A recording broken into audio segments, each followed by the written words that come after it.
South Dakota firefighters are now back home after assisting with the recent wildfires in California. KELOLAND's Tyler Louder spoke with firefighters from Blackhawk about their time out west. 18 firefighters from the area spent 10 days fighting the fires down in California.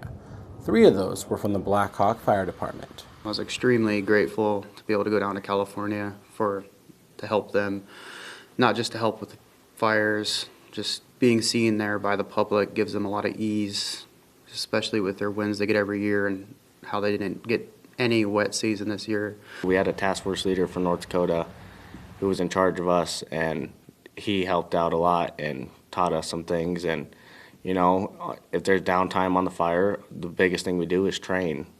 There's not enough training that a person could do, and you keep learning stuff every day. These firefighters got into California late at night, and on their first morning they were already boots on the ground assisting on the Eaton fire.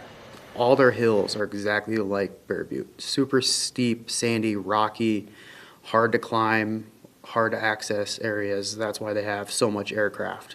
Those aircraft do so much work for those guys, and then the rest of them are hand crews.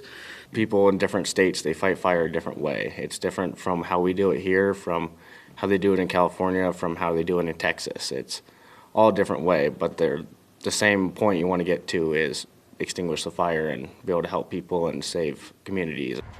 In Blackhawk, Tyler Louder, KELOLAND News.